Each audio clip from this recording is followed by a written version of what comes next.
Good afternoon. Let me start by previewing some of the President's plans for the rest of the week. Tomorrow he will travel to H&K Equipment Company near Pittsburgh, Pennsylvania. H&K began as a small family business a half-century ago. 2017 was the best year in company history, which they credit to the President's pro-jobs, pro-worker, pro-growth economic agenda. Thanks to the passage of the Trump tax cuts, H&K will now be able to expense 100% of the investments they make in new equipment in the same year they buy it. According to H&K, this means their investments back into the company will be 50% higher than this last year. That means millions of dollars will be invested in growing their business rather than propping up the bloated government in Washington.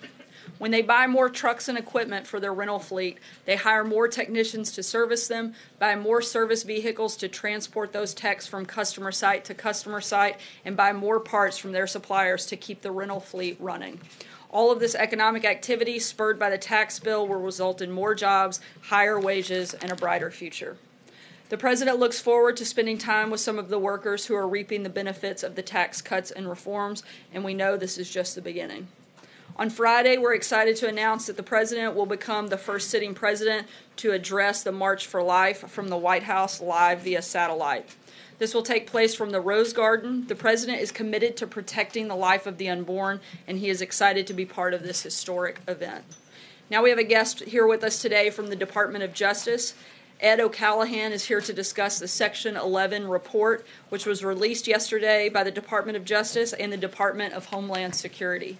I won't steal Mr. O'Callaghan's thunder, but this report highlights the urgent need for Congress to adopt the immigration reforms identified in the administration's priorities. I'll bring him up now so he can make a statement, answer a couple of questions, and as usual, I know you will all be on your best behavior and ask him questions on this topic only, and then I will be happy to come back up and answer other questions on News of the Day. Ed?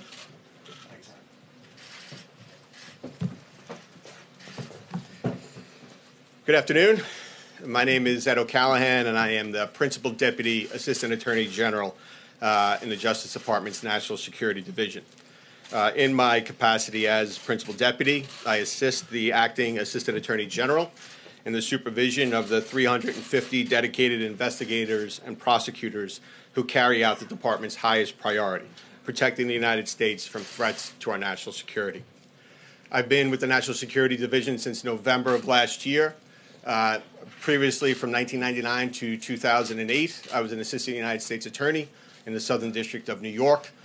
From 2005 to 2008, I was co-chief of the Terrorism and National Security Unit in the Southern District of New York.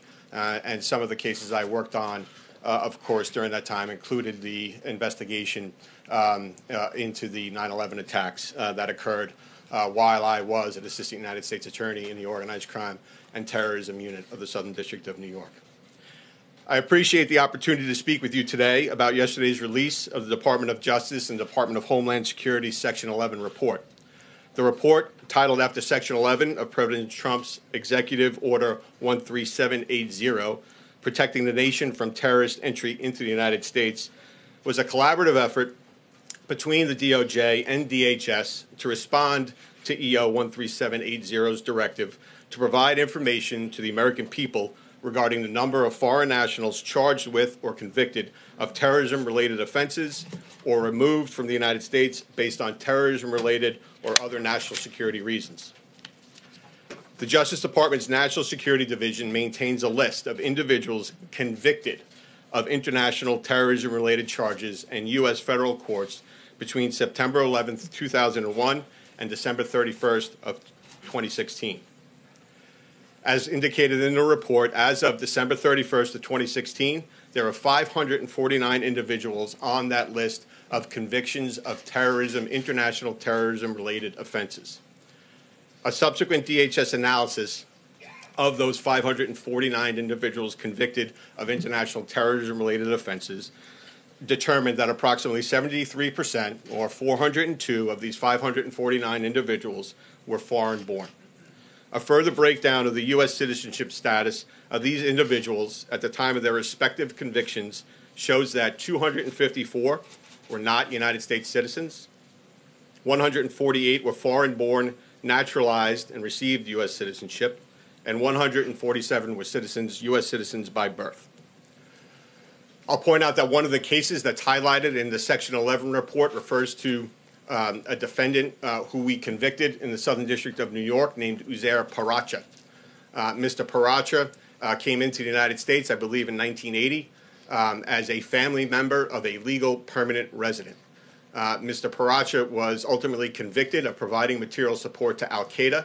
It's a case that I supervised when I was chief of the terrorism unit in the Southern District of New York.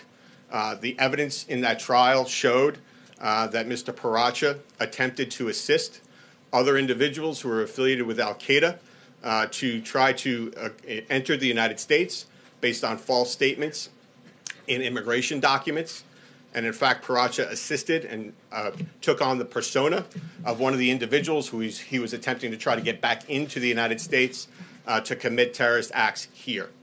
The individual statements provided by that individual demonstrated that he was attempting to come back into the United States to commit attacks on gas stations in New York, my hometown. And by the fact that we were able to prosecute Paracha, it stopped that attempt to engage in additional terrorist attacks here in the United States. Additional items included in your report demonstrate that the U.S. Immigration and Customs Enforcement provided information that shows that there have been approximately 1,716 removals of aliens since September 11th, 2001, because of national security concerns, a designation that is determined by ICE within the Department of Homeland Security. Obviously, there are certain times where, although there are national security concerns about foreign-born individuals who are in the United States, a federal prosecution for one reason or another is not the suitable way to go about dealing with the threat posed by that individual. So the immigration authorities have other tools at their disposal, one of them being the removal tool, which is cited by ICE in the Section 11 report. It is the case that the threats to our national security are not showing any signs of relenting. In fiscal year 2017 alone, DHS encountered 2,554 individuals on terrorist watch lists, formerly known as the FBI's terrorist screening database. Those individuals were, of course, attempting to get into the United States. Additional important statistics provided by DHS and documented in the report include the fact that between October 1st, 2011 and September 30th, 2017, a total of 355,345 non-citizen offenders were administratively arrested after previously being convicted of an aggravated felony or two or more crimes, each punishable by more than 1 year, a regular felony. During that same time period, according to DHS, 372,098 non-citizen offenders were removed from the United States after conviction of an aggravated felony or two or more felonies.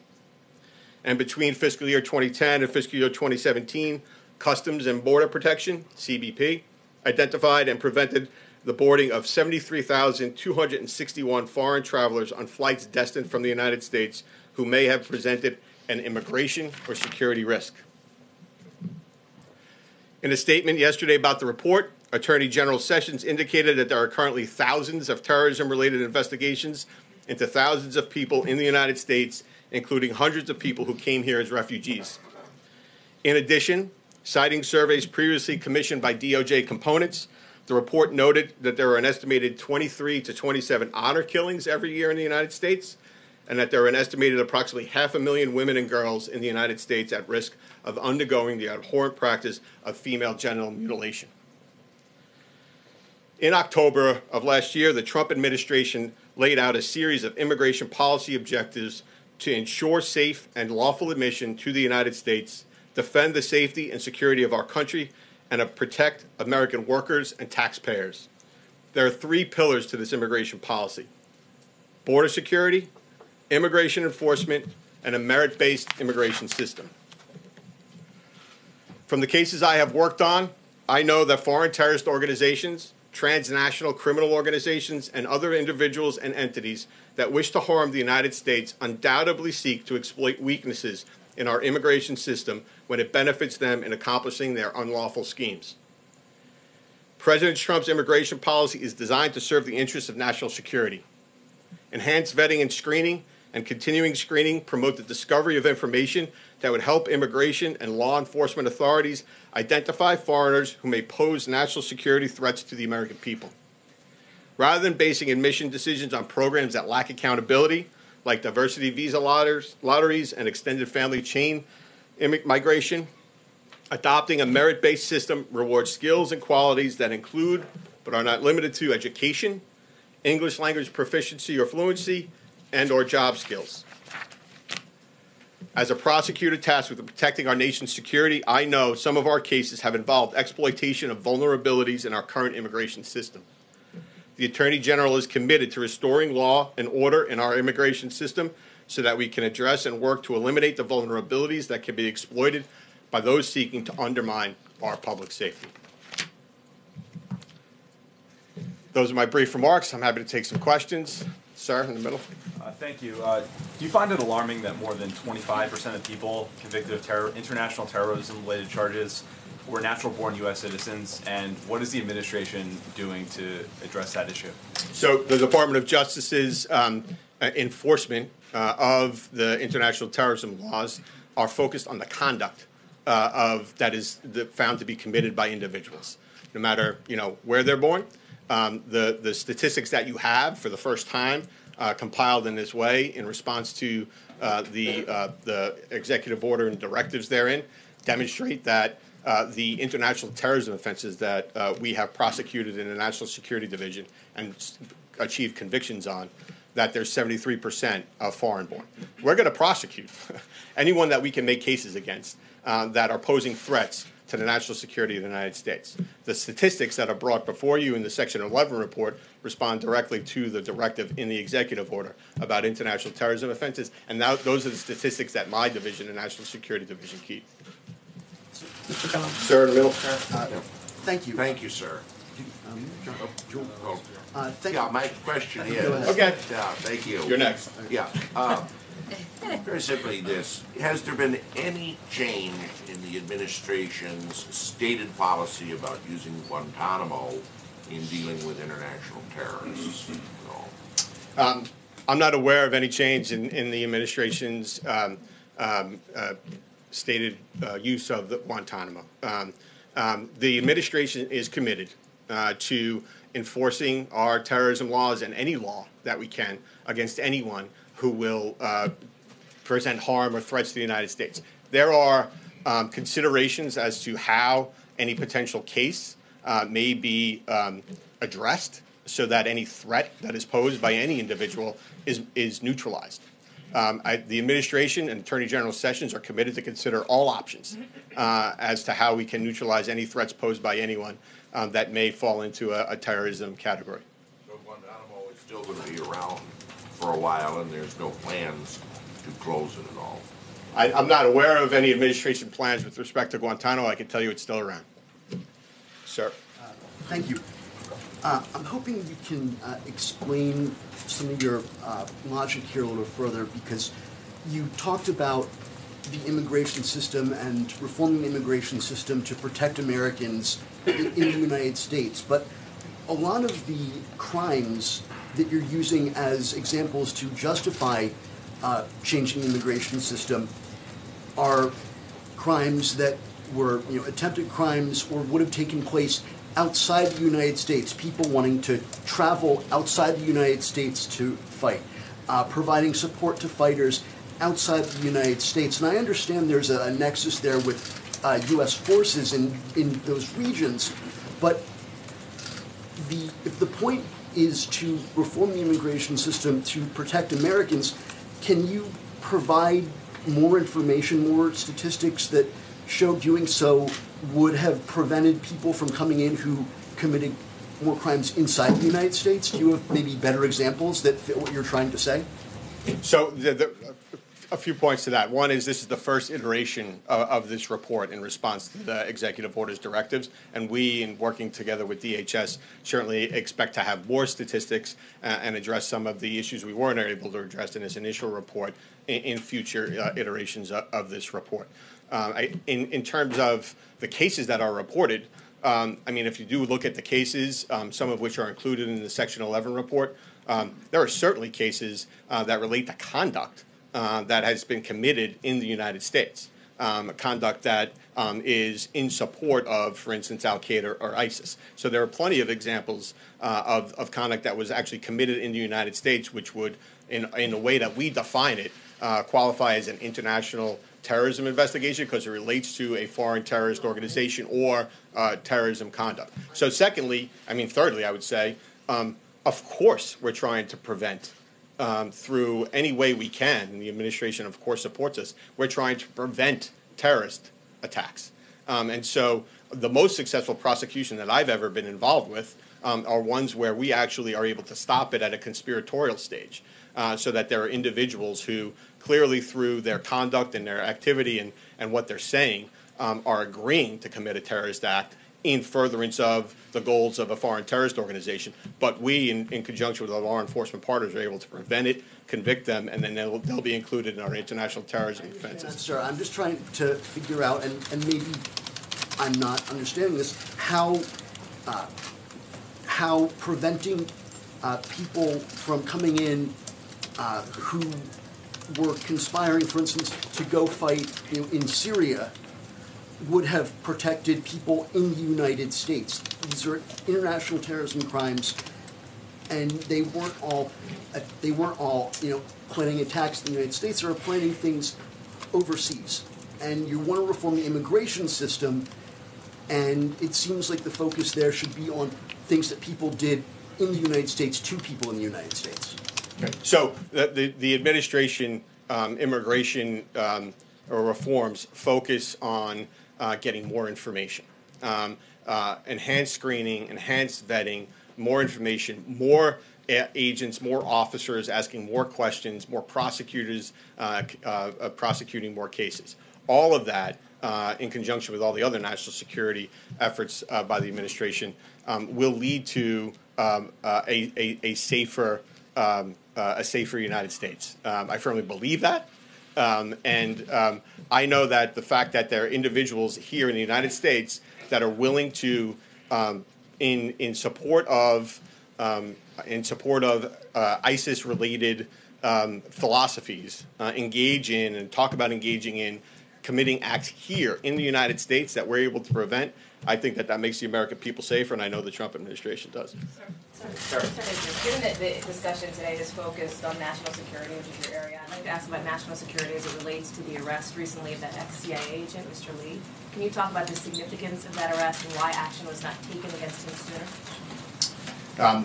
So I will say that is a very important arrest, as demonstrated in the complaint that was unsealed related to that case. That former CIA officer retained classified information.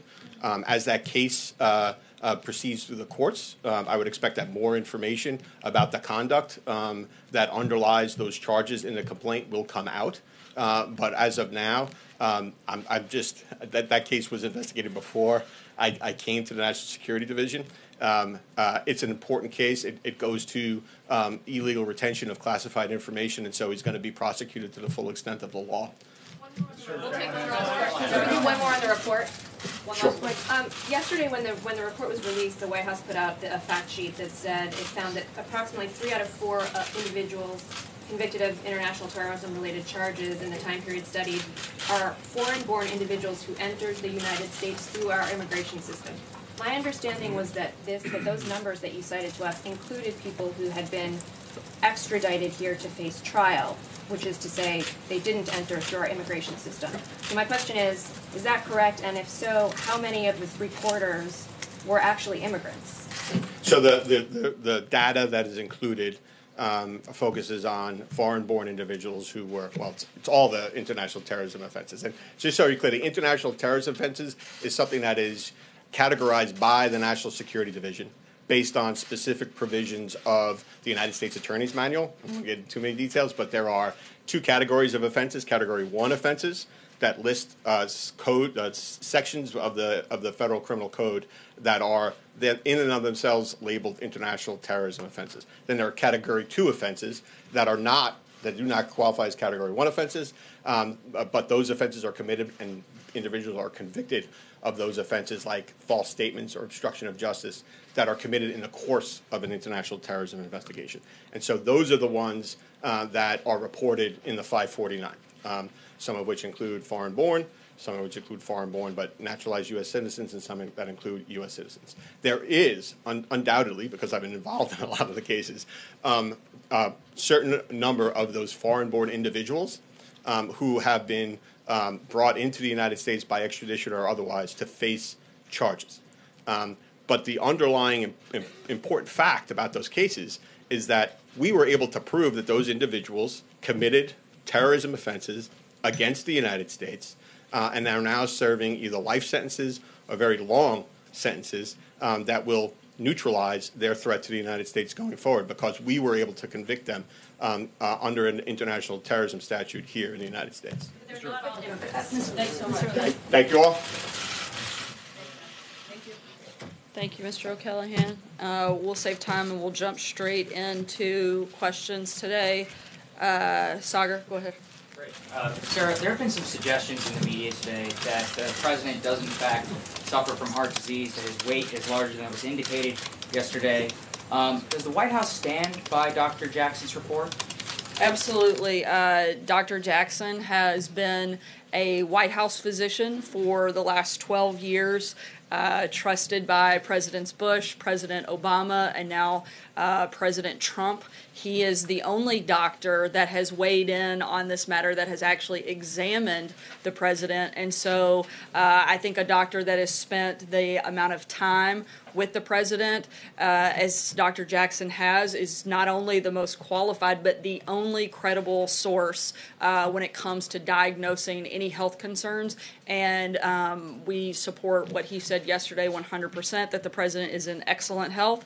And I think he exhausted just about every question that you guys have and showed probably that he's in pretty good health, too, to stand up here for an hour and take questions. John?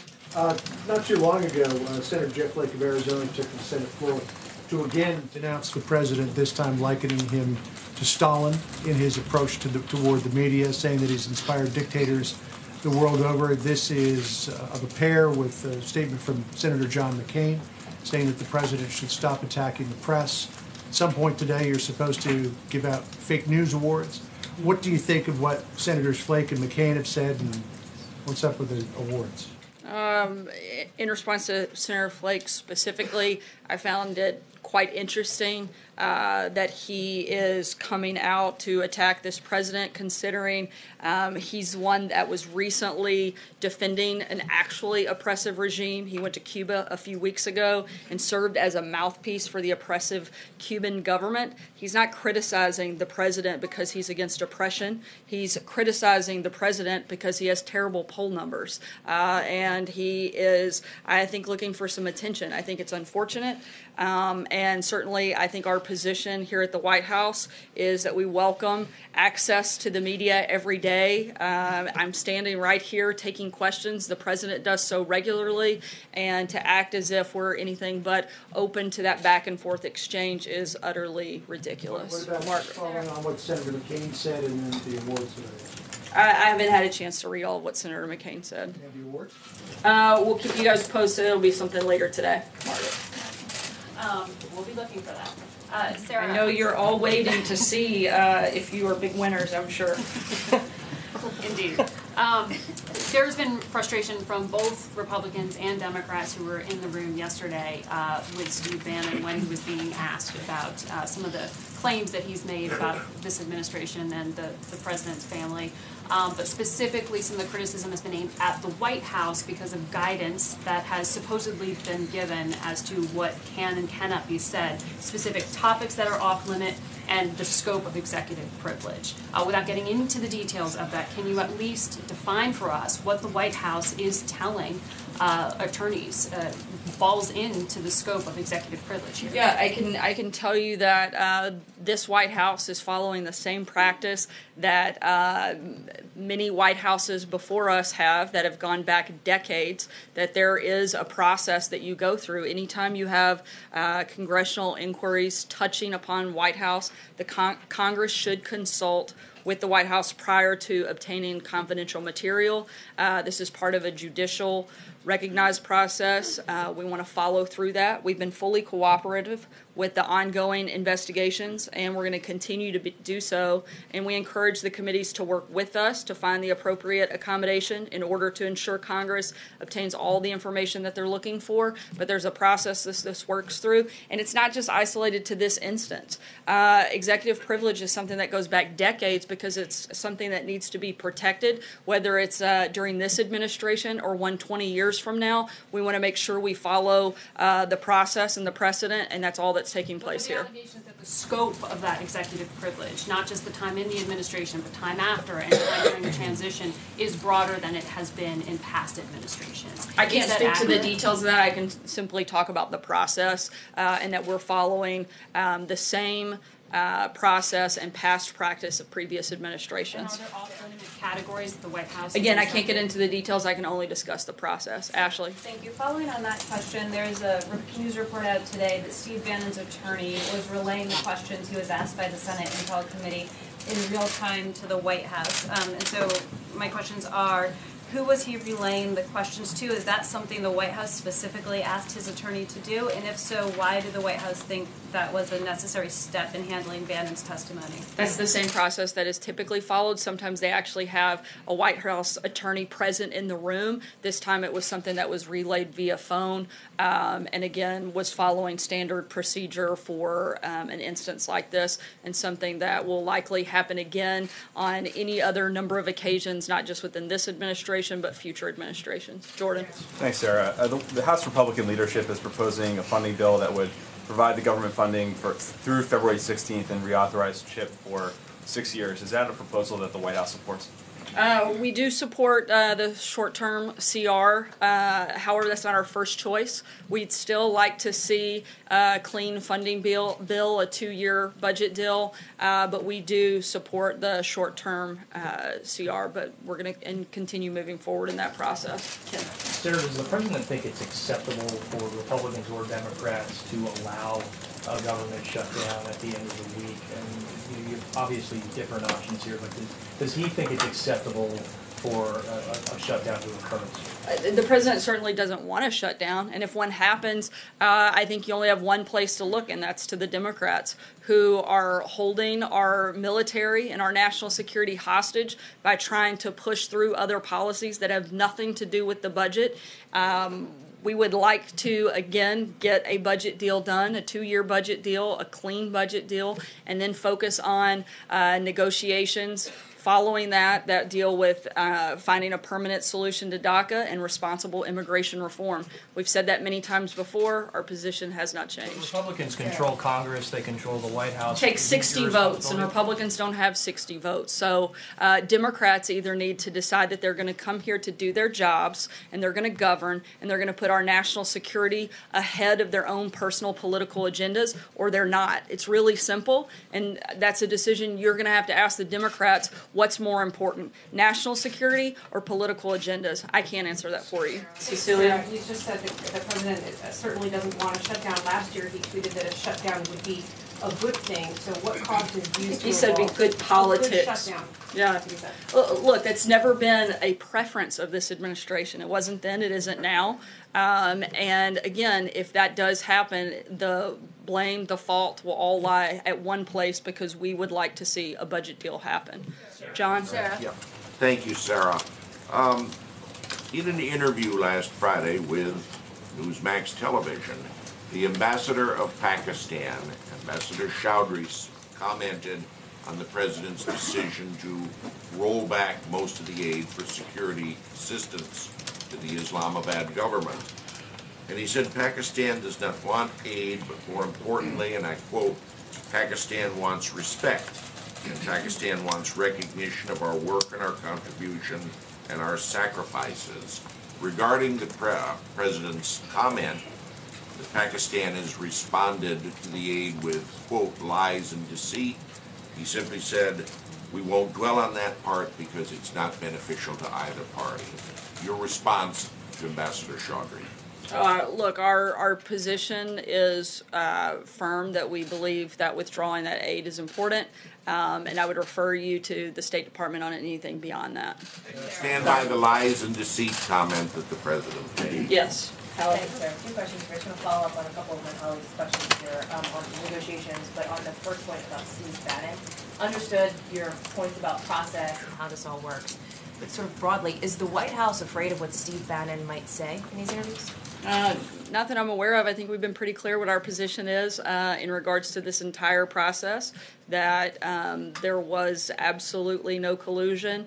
But in terms of, what he might say, I can't answer that. I can't speculate on that.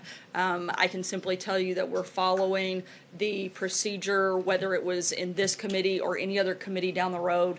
This is a process that's important to protect, and that's what we're doing. And on negotiations, the president has talked about wanting to find a bipartisan solution. You said you want Democrats to come to the table. If there is a government shutdown in, 3 days from now, does the buck stop with President Trump? I'm not sure how it would. The president's laid out what he wants. He wants a budget deal. He wants to have Republicans and Democrats agree on a budget, and we're happy to talk about other things. But the budget should not be tied to a political agenda that the Democrats are driving. Those are two very separate things. Mike?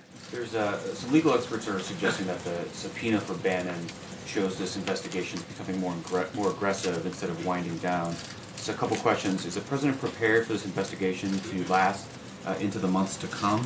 And following up on Hallie, would you encourage that Bannon to tell all, like his camp is saying he will, to Mueller? Look, as we've said, regardless of who it is, we're going to be fully cooperative with the special counsel and encourage everybody involved in the process to be fully cooperative.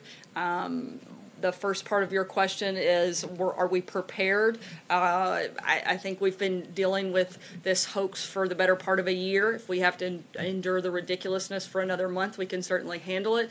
Do the American people deserve that? No, I don't think they do. Stephen. In the interest of clarity, you've spoken of how the White House counsel's office has been involved in this process on the Hill. Has the White House, to this point, actually asserted executive privilege, or are you talking about the potential? I'm talking about the process. I can't go any further than that. Quick question on the CR. You speak of how the president would like to see a short-term CR passed. Is he going to lean on the fellow Republicans who are in the House Freedom Caucus to see to it that they vote for it? Like I just said, we support the short-term CR. Our preference is the longer 2-year budget deal, but we support the short-term. So the answer would be yes, that he will encourage the House Freedom Caucus to vote for it?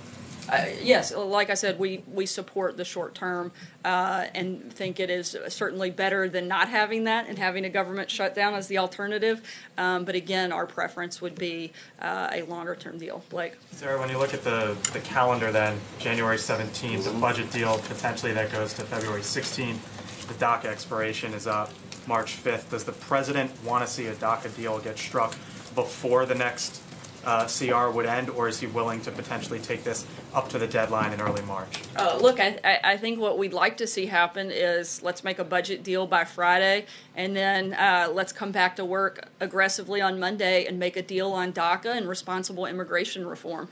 We'd like to do all of those things, and we'd be happy to do them quickly if Democrats are willing to work with us and get on board. You also are rolling out an infrastructure plan this month, so if the CR gets passed this week, is priority number one next week DACA or trying to get support together for infrastructure? Look, we very much want to get a deal done on DACA. That's a big priority for us right now, but we can certainly manage more than one thing at a time, as we're used to doing around here. And if infrastructure gets rolled out by the end of the month or the first part of next month, we'll certainly be working on that as well. Kristen. Sarah, thank you. This weekend, President Trump planning to go to Florida and apparently some celebrations for one-year anniversary of his inauguration.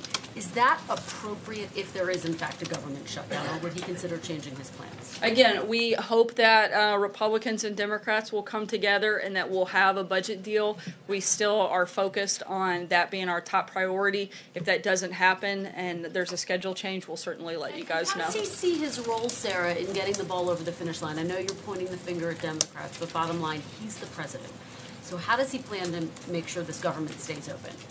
Look, we're doing everything we can to encourage members from both sides to make sure that we get a deal. The president has made very clear that his number one priority is our national security and fully funding our military, and that would be obviously something of utmost importance. And I would think that Democrats should share that same passion and priority as the president, and hopefully we don't have to, go through this process come Friday. I'll take one last question. Lou, go ahead. Thank you, Sarah. North Korea and South Korea have agreed to march together during the Winter Olympics in the opening ceremony under a unified Korea flag. Does the President, does the White House support both North Korea and South Korea marching together and coming more closely together during the Olympics? Look, we see this as an opportunity for the regime to see the value of ending its international isolation by denuclearization. We still are very much focused and hope that that happens.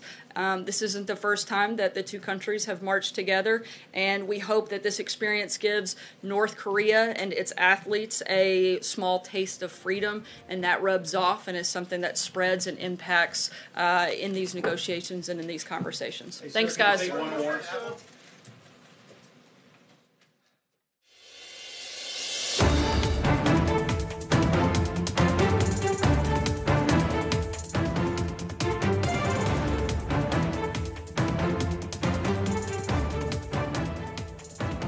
Hi there and welcome to the briefing room. I'm ABC News Political Director Rick Klein, joined by my colleagues Justin Fischel and Mary Alice Parks. Yesterday we find out that the president is fit to serve. Now we're starting to learn, is he fit to lead? Is he fit to govern? Because we are looking down the barrel of a government shutdown. We're going to be joined by a White House correspondent in just a few moments, as well as the Washington Post's opinion writer, Christine Emba. But first, guys, how close are we right now, and where does the blame game land? We heard Sarah Sanders there saying that the blame is going to face in one direction, in one place. And she's talking about the other side. What do you think? I just don't buy that. I think we're the closest we've been to a government shutdown in the Trump presidency, for sure. And Democrats know that a shutdown is bad for everyone in Washington, but it's terrible for whoever's in the White House. They like their leverage right now. They like the position right now. And I can see them really going to the mat this time. It's hard to take away this shutdown from that other S word that was uttered a week ago in the Oval Office, and a lot of it has to do with the collapse of that deal. Justin, what's your sense of how things are playing? Well, I think the hearing we saw yesterday on the Hill with Kristen Nielsen, DHS Secretary, showed just how upset and emboldened Democrats now are about that whole S-hole controversy, and that has really riled them up. I see it very hard for them as a party to walk away from DACA at this point. As we were just talking about, the shutdown is their leverage. If they pass something without DACA in it, they lose that critical leverage. It's going to be very hard for them to walk away from it. I was struck during the hearing. Cory Booker kept referring to Dreamers as his fellow Americans. He said, they are my fellow Americans, even if they don't have the proper paperwork or documentation. If you believe that, if your Democrats really believe that these are their fellow Americans, how then can you not absolutely go to the mat, go to the brink for them? I mean, this now is in a situation where they would look like they totally caved. But the Republican House members are working on a deal which has sweeteners for the Dems. The 6-year extension of the Children's Health Insurance Program. The other side is going to say, well, why would we walk away from this? Absolutely. That was pretty tricky for Republicans to put that in. That would be a really tough vote for Democrats. And at least in the House, the Republicans could do it on their own if they just get conservatives on board. It's not really the debate over there. We know that. We know that works, exactly. Let's bring in Christine Emba from the Washington Post. Glad to have you joining us here on Briefing Room, Christine. And I want to talk also about the Dreamers, because this issue of what to do with the DACA recipients very much tied up in this. The White House has been suggesting for the last couple of days now that it's the Democrats who don't want to deal on the Dreamers because they're not serious about negotiating. Of course, we have the president's comments from a week ago. We have what happened in the room. What's your sense of how this is starting to shake out as we face the deadline of Friday of government funding? Well, it's become incredibly acrimonious, and it really doesn't actually look like it will be possible to make a deal by Friday. That's 2 days from now. I think, as you mentioned before, what happened in the room the word that was said, actually has a lot to say about what this problem is. I mean, if Trump is willing to, and the Republicans supporting him presumably, are willing to say such things, S-holes, about immigrants to this country, it really calls into question Trump's values and their values in this entire negotiation process. You know, Democrats, as you said, think of the Dreamers as citizens. If Trump can call citizens or almost citizens by these names, A, does he believe in anything that he's negotiating on? Does he actually even care about these people, these Dreamers, and their issues? And B, what does that say about how much they can be trusted, either to work on a deal in the future, to prioritize immigration, to prioritize these Dreamers? Their time is running out. You know, Right. their work permits begin to expire on March 5th, which is not far away. And I think when you talk about who will take the blame for all this, the idea that the president inserted race into this debate and blew this whole thing up that way really could put a lot of the blame on him. The question of what he actually wants, right? I mean, Right. if we've heard it from members of Congress on both sides. And Christine, I want your take on this because the Democrats, I think, have been clear about what they're trying to negotiate here. They want to take care of DACA recipients. They'll put other things on the table there.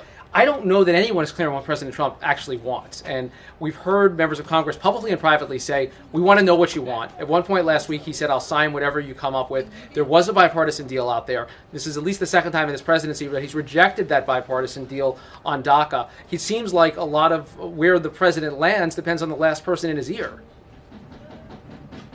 I think that's absolutely true, and that's something that you also saw happening from this conversation last week. Graham and Durbin brought an agreement, a compromise into the White House, into the Oval Office.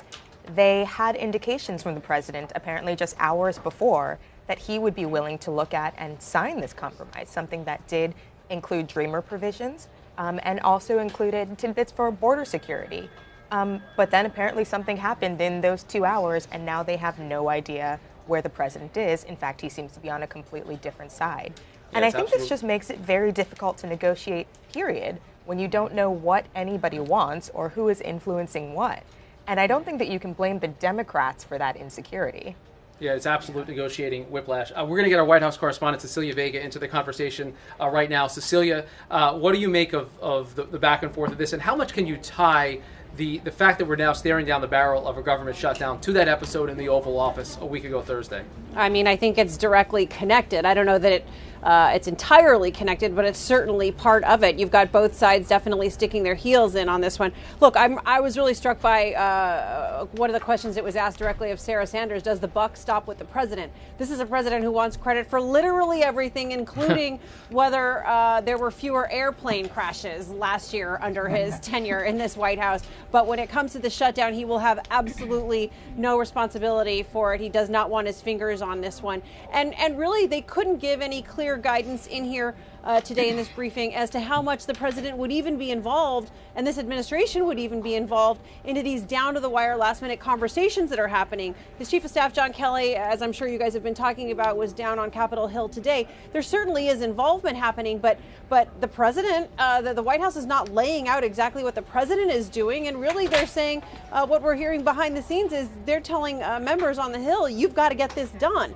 So the narrative from this White House is this is all Democrats, America should blame them if in fact this shutdown does happen. But you know, we got to be realistic about this. This is a Republican administration right now who controls both houses and this White House, and certainly they will face their fair share of blame for this one if in fact this government happens. And you know, the clock is ticking. And the Republicans, there's the continued some infighting all throughout the ranks. And Cecilia, stick with us for a moment because I want to play something that happened earlier today on the Senate floor. Senator Jeff Flake, who's been outspoken in this criticism of President Trump, went to another level, it seemed to me, today on the Senate floor. Take a look. 2017 was a year which saw the truth, objective, empirical, evidence-based truth, more battered and abused than at any time in the history of our country, at the hands of the most powerful figure in our government. The enemy of the people was how the President of the United States called the free press in 2017. Mr. President, it is a testament to the condition of our democracy that our own President uses words infamously spoken by Joseph Stalin to describe his enemies. When a figure in power reflexively calls any press that doesn't suit him fake news, It is that person who should be the figure of suspicion, not the press. And that comparison to Stalin, obviously not heard very well over at the White House. Cecilia, the biting back at Flake, they're saying it's his low poll numbers. Of course, he's not running for re-election. He's got nothing to lose here in this battle. The White House is going to continue to engage, it seems. I'm actually surprised we haven't heard from the president directly on that one yet. I would imagine there's a tweet to be had, and I can't remember, I'm thinking out loud here, if there is a nickname for Jeff Flake that President Trump has already. So if not, Flaky. Flaky. Yeah, he's flaky. How could I forget? Yeah.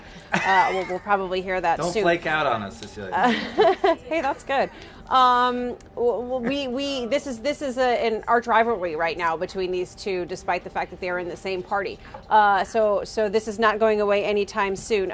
These comments from the senator there come as we are awaiting some details on how this White House or this administration, no word on whether it's coming from the campaign or the White House, is going to unveil these so-called fake news awards that the president has now promised twice and moved the date since his first promise, that he's going to unveil these today at some point. The White House says this is happening. Look, this is a constant drumbeat from this president. I'm not going to argue with it. I don't know that this is something that we'll be covering heavily, the fake news media awards. It's not. I'm not looking for an award. And if I get one, guys, I will be sure to thank you in my acceptance speech. Wow, that would mean a lot. I really appreciate that. Yeah. Cecilia Vega, get back in that room, get to it.